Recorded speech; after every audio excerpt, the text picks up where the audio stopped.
Dosage forms. Dosage forms நம்ம என்ன பார்க்க போகிறோம்னா, ஃபஸ்ட்டு ட்ரக் அப்படின்னா என்னென்னா, அது ஒரு சப்ஸ்டன்ஸு அல்லது ஏஜென்ட் அப்படின்னு சொல்லுவோம்.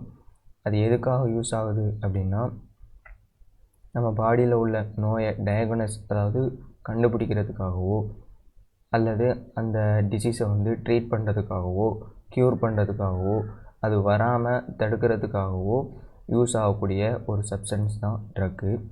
இது ஹியூமன் பீயிங்லேயும் யூஸ் ஆகலாம், அனிமல்ஸ்லேயும் யூஸ் ஆகலாம். ட்ரக்கு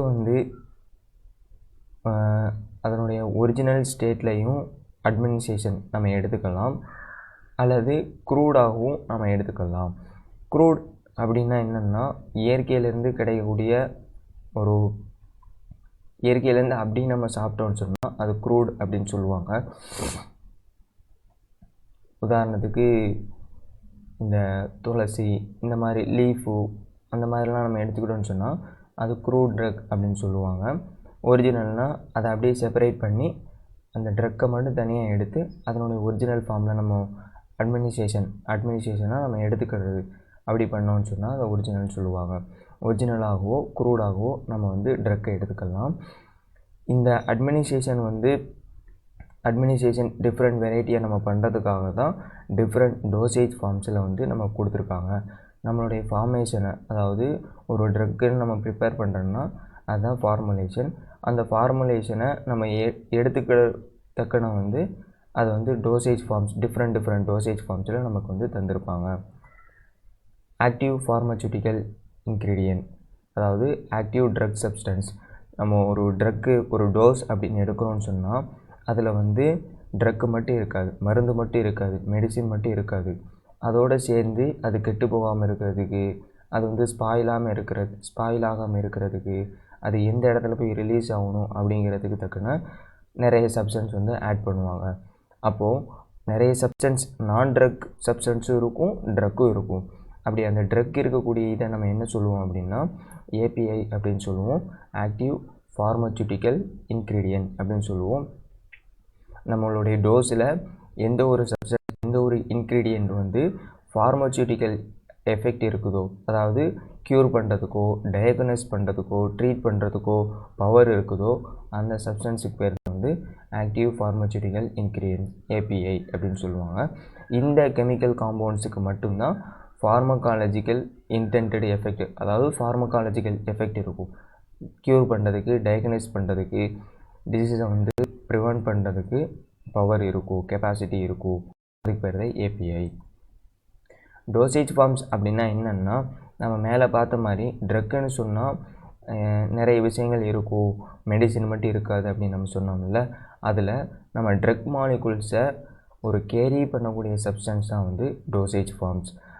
எதுக்காக இந்த கேரியை நம்ம கொடுக்குறோம் அப்படின்னா, ட்ரக்கு வாயில் போடும்போது வாயிலேயே அதனுடைய எஃபெக்ட் வந்துடக்கூடாது, அது எங்கே போய் சேரணும் அப்படிங்கிறத பொறுத்து. ஸ்டொமக்குன்னு சொன்னால் அது ஸ்டொமக்கு போன பிறகு தான் நமக்கு ரிலீஸ் ஆகணும் அப்படிங்கிறது தக்கன இந்த ட்ரக்கை இந்த டோசேஜ் ஃபார்ம்ஸ் கேரி பண்ணிவிட்டு அது எங்கே போய் ஆக்ஷன் ஆகணும் அந்த சைட்டுக்கு போய் அதை டெலிவர் பண்ணும். இதுதான் டோசேஜ் ஃபார்ம்ஸ். எல்லா டோசேஜுக்கும் 2 விதமான காம்பினேஷன் இருக்கும். ட்ரக்கு இருக்கும், அது போக டிஃப்ரெண்ட் கைண்ட்ஸ் ஆஃப் நான் ட்ரக் காம்பவுண்ட்ஸும் இருக்கும். ட்ரக்கும் இருக்கும், அந்த ட்ரக்கு தான் ஏபிஐ ஆக்டிவ் ஃபார்மசூட்டிக்கல் இன்க்ரீடியன்ட். அதுவும் இருக்கும், அதை பாதுகாக்கிறதுக்காக அதை கேரி பண்ணுறதுக்காக அதை டெலிவரி பண்ணுறதுக்காக நான் ட்ரக் காம்பவுண்ட்ஸ் இருக்கும். அதை தான் நம்ம எக்ஸிபியன் அல்லது அடிட்டிவ்ஸ் அப்படின்னு நம்ம சொல்லுவோம். இந்த எக்ஸிபியன் இந்த அடிட்டிவ்ஸ்லாம் எதுக்காக யூஸ் ஆகுது அப்படின்னா, நம்மளோட ஏபிஐ இருக்குதுல்ல, அந்த ஏபிஐக்கு குறிப்பிட்ட ஸ்ட்ரக்சர் ஒரு ஷேப் கொடுக்கறதுக்கோ, அது மட்டும் இல்லாமல் அதனுடைய ஸ்டெபிலிட்டி இன்க்ரீஸ் பண்ணுறதுக்காகவும், பேலட்டபிலிட்டின்னா ஏற்புத்தன்மைன்னு சொல்லுவாங்க. இப்போது உதாரணத்துக்கு டேப்லெட்னு எடுத்துக்கிட்டிங்கன்னா அதில் உள்ள ஆக்டிவ் ஃபார்மசூட்டிக்கல் இன்க்ரீடியண்ட்டை மட்டும் நம்ம சாப்பிட்டோம் அப்படின்னு சொன்னால் ரொம்ப கசப்பாகவும் ரொம்ப பிட்டராகவும் இருக்கும். அதுக்காக தான் மேலே கோட் கொடுத்து அதனுடைய டேஸ்ட்டு அதனுடைய ஸ்மெல்லு இதெல்லாம் இல்லாமல் நமக்கு ஆக்குறாங்க.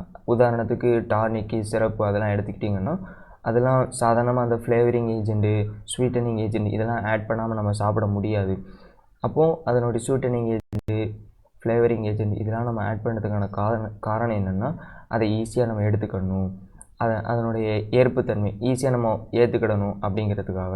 அது மட்டும் இல்லாமல் மோர் எலிகன்ஸ், கரெக்டாக அக்யூரேட்டாக இருக்கணும். இந்த ஷேப்னால் வட்டமாக இருந்தால் டேப்லெட் வட்டமாக இருக்கணும், ஒரு கேப்சூலில் இருந்தால் அது கேப்சூலில் இருக்கணும், பெர்ஃபெக்டாக இருக்கணும் அப்படிங்கிறதுக்காக இந்த அடிட்டிவ்ஸ் நம்ம யூஸ் பண்ணுறோம்.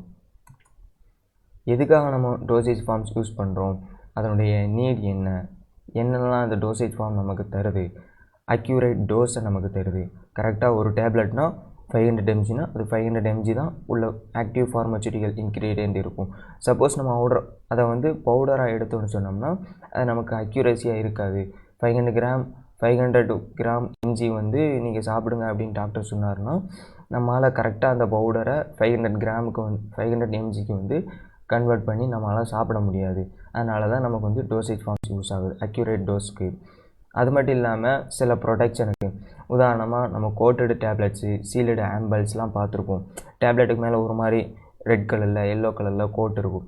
இதெல்லாம் எதுக்காக அப்படின்னா அந்த டேப்லெட்டில் உள்ள ஆக்டிவ் ஃபார்மசூட்டிக்கல் இன்க்ரீடியன்ட்ஸ் வெளியில் கொட்டிடாமல் இருக்கிறதுக்கு அல்லது ஸ்பாயிலாகாமல் இருக்கிறதுக்காக அந்த ப்ரொடக்ஷன் கொடுக்குறோம். அது ஒரு வகையான டோசேஜ் ஃபார்ம். அது மட்டும் இல்லாமல் சில ட்ரக்கெலாம் ஸ்மால் இண்டஸ்ட்ரியனுக்கு போய் தான் ரிலீஸ் ஆகணும் அப்படின்னு இருக்கும். அப்போது அந்த ட்ரக்கெலாம் கேஸ்ட்ரிக் ஜூஸை வயத்தில், அதாவது ஸ்டொமக்கில் கேஸ்ட்ரிக் ஜூஸ் இருக்கும்ல HCl, அங்கே போன உடனே கரைஞ்சிடக்கூடியதாக இருக்கக்கூடாது. அந்த கேஸ்ட்ரிக் ஜூஸிலேருந்து ப்ரொடக்ஷன் வேணும். அது போக வேண்டிய இடம் ஸ்மால் இண்டஸ்ட்ரைன்.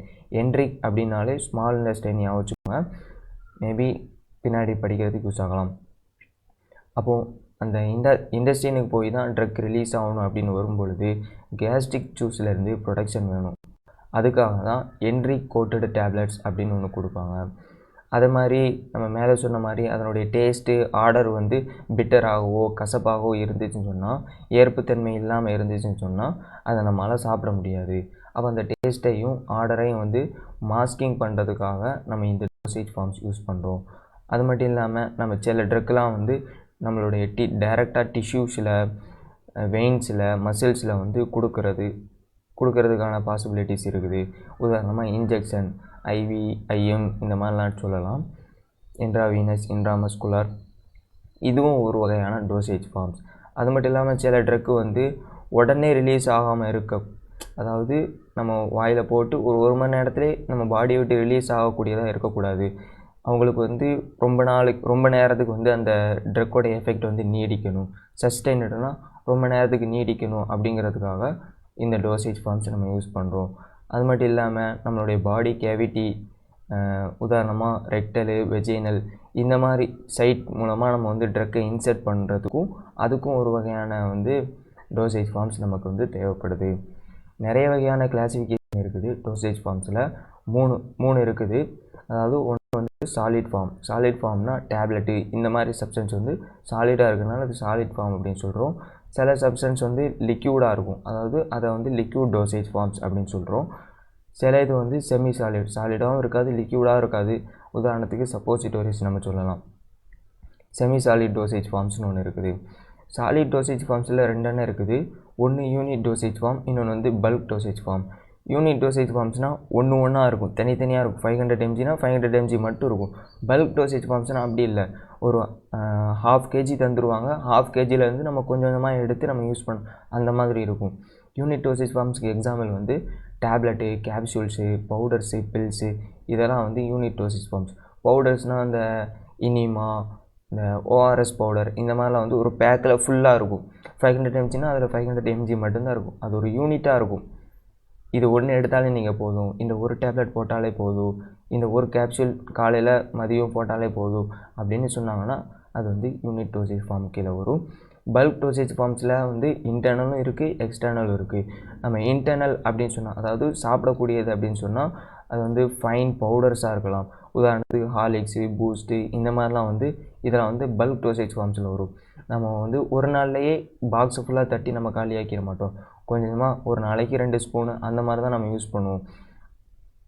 அந்த மாதிரி யூஸ் பண்ணுறதுனால அதை பல்க் டோசேஜ் ஃபார்ம்ஸ். 1/2 kgயில் 500 mg நம்ம ஒரு நாளைக்கு யூஸ் பண்ணுறோம்.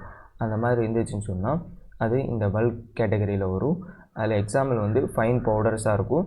சில கிரானுவல்ஸாக இருக்கும், ஃபைனாக சைஸ் ரெடியூஸ் பண்ணியிருப்பாங்க. சில இது வந்து கிரானுவல்ஸாக நம்ம அதுக்கு தக்கன வந்து நம்ம கிரானுவல்ஸாக யூஸ் பண்ணிப்போம். இன்டர்னல். எக்ஸ்டர்னல் அப்படின்னா வெளியில் பாடிக்கு வெளியில் என்னெல்லாம் யூஸ் பண்ணுறோம், சாப்பிடாம என்னெல்லாம் யூஸ் பண்ணுறோம் அப்படின்னா டஸ்டிங் பவுடர். இது எல்லாருக்குமே தெரியும். அதாவது கையில் ஏதாவது காயம் ஏற்பட்டுச்சுன்னு சொன்னால் அதை வந்து இது பண்ணுறதுக்காக டஸ்டிங் பவுடரு. இன்சப்லேஷன் அப்படின்னு ஒரு இது இருக்குது, ஃபார்ம் இருக்குது. டென்ட்ரிஃபயர்ஸ்னு ஒரு ஃபார்ம் இருக்குது. ஸ்னப்ஸு அது ஒரு ஃபார்ம்ஸ் இருக்குது. இயர் பவுடர், காதில் போடக்கூடிய அந்த ட்ரக்கும் இருக்குது. இதெல்லாம் வந்து எக்ஸ்டர்னலாக நம்ம யூஸ் பண்ணக்கூடிய bulk drug, solid forms. Liquid dosage ஃபார்ம்ஸில் ரெண்டு இருக்குது. ஒன்று பைஃபேசிக், இன்னொன்று வந்து மோனோஃபேசிக். பைஃபேசிக் அப்படின்னா என்னன்னா, உதாரணத்துக்கு ஆயிலையும் வாட்டரையும் நம்ம ஒன்றோட ஒன்று ஊற்றுறோன்னு சொன்னால் மிக்ஸ் பண்ண முடியாது. அது மேலே ஆயில் இருக்கும், கீழே வாட்டர் இருக்கும், தனித்தனியாக நிற்கிது இல்லை. அப்போ அதில் வந்து 2 ஃபேஸ் இருக்குது. அதனால் அதை வந்து பைஃபேசிக் அப்படின்னு சொல்லுவாங்க. பைஃபேசிக் எக்ஸாம்பிள் வந்து எமல்ஷன், சஸ்பென்ஷன். எமல்ஷன் அப்படின்னா ஆயில் அண்ட் வாட்டர் மிக்ஸ் பண்ணால் அதை வந்து நல்லா மிக்ஸ் பண்ணி வச்சுருப்பாங்க.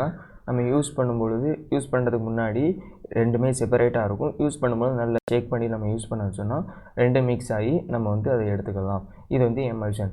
சஸ்பென்ஷனில் என்ன இருக்கும்னு சொன்னால் லிக்யூடும் சாலிடும் இருக்கும். லிக்யூடில் வந்து சாலிடை வந்து சஸ்பெண்ட் பண்ணியிருப்பாங்க. அதெல்லாம் வந்து நம்ம யூஸ் பண்ணுறதுக்கு முன்னாடி கீழே வந்து செட்டில் ஆகிருக்கும். அதை நம்ம யூஸ் பண்ணும்போது ஷேக் வெல் பிஃபோர் யூஸ். ஷேக் பண்ணோன்னு சொன்னோம்னா நமக்கு அந்த சாலிட் பாடிகள் வந்து லிக்யூட் பாடிகள் நல்லா செப்பரேட் ஆகிருக்கும். அதை நம்ம யூஸ் பண்ணிக்கலாம். இது வந்து பைஃபேசிக்கு உதாரணம். ஃபஸ்ட் ஒன்றில் ஆயில் அண்ட் வாட்டர் இருக்கும், செகண்ட் ஒன்றில் சாலிட் அண்ட் லிக்யூட் இருக்கும். ஞாபகம் வச்சுக்கோங்க. மோனோஃபேசிக் அப்படின்னு சொன்னால் இந்த மாதிரி தனித்தனியாக ஃபேஸ் வந்து பிரிஞ்சு இல்லாமல் ஒரே ஃபேஸாக இருக்கும். அந்த மோனோஃபேசிக்கில் 2 வகை இருக்குது. ஒன்று இன்டர்னல், நம்ம உள்ளே எடுக்கக்கூடியது. இன்னொன்று வந்து எக்ஸ்டர்னல், வெளியில் நம்ம யூஸ் பண்ணக்கூடியது.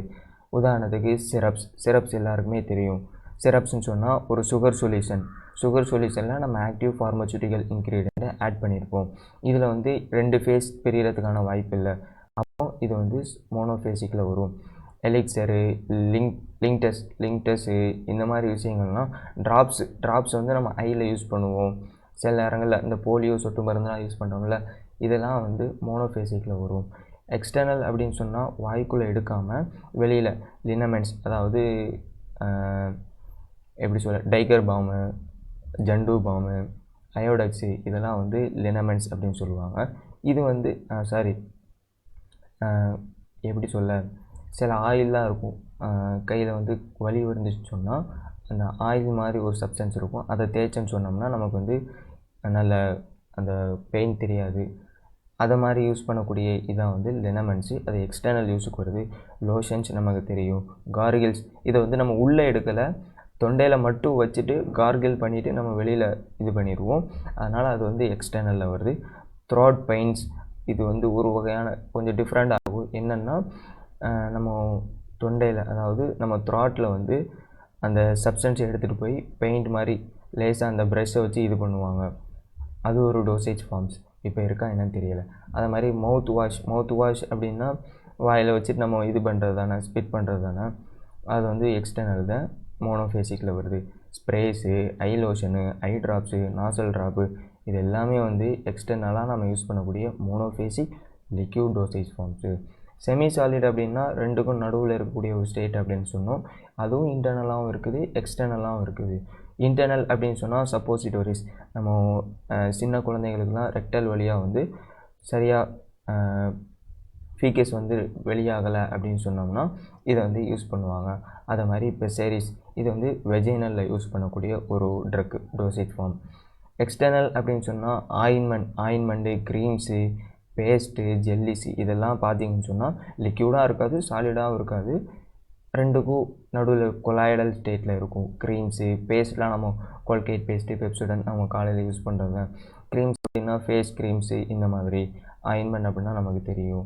ஜெல்லிஸ் வந்து உதாரணத்துக்கு நம்ம தலையில் தேய்க்கக்கூடிய ஜெல்லு, அந்த மாதிரி சப்ஸ்டன்ஸ் வந்து இந்த எக்ஸ்டர்னலாக யூஸ் பண்ணக்கூடிய செமி சாலிட் சப்ஸ்டன்ஸில் வரும். Thank you for your attention.